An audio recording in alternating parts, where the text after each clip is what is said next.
बुढ़ापे में जीवन ऐसा क्यों हो जाता है। बहुत पहले की बात है। किसी गांव में एक बूढ़ा व्यक्ति अपने बेटे और बहू के साथ रहता था। परिवार सुखी संपन्न था। किसी तरह की कोई परेशानी नहीं थी। बूढ़ा बाप जो किसी समय में अच्छा खासा नौजवान था, आज बुढ़ापे के कारण वह हार गया था। चलते समय बाप को लाठी की जरूरत पड़ती और चेहरा झुर्रियों से भर चुका था। बस अपना जीवन किसी तरह व्यतीत कर रहा था। घर में एक चीज अच्छी थी कि शाम को खाना खाते समय पूरा परिवार एक साथ टेबल पर बैठकर खाना खाता था।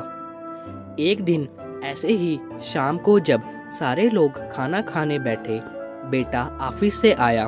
भूख ज्यादा थी, सो जल्दी खाने बैठ गया और साथ में बहू और एक बेटा भी खाने लगे।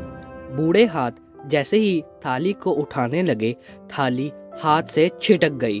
थोड़ी दाल टेबल पर गिर गई और बहू और बेटे ने बूढ़े बाप को घृणा दृष्टि से देखा और फिर से अपना खाना खाने में लग गए।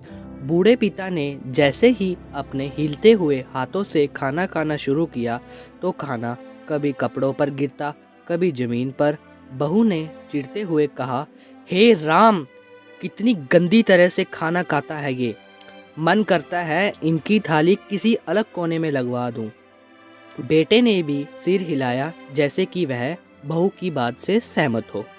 अगले दिन पिता की थाली उस टेबल से हटकर एक कोने में लगवा दी गई।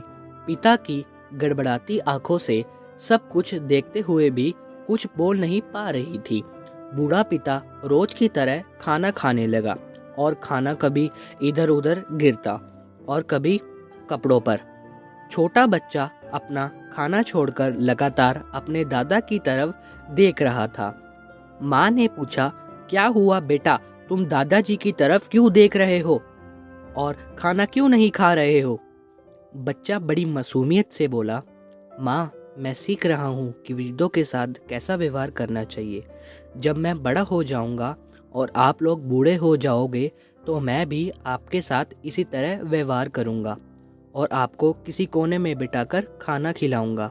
बेटे की यह बात सुनते ही माँ बाप को अपनी गलती पर बहुत शर्मिंदगी हुई। हमें इस पाठ से यही शिक्षा मिलती है कि हमें अपने माँ बाप का सम्मान करना चाहिए।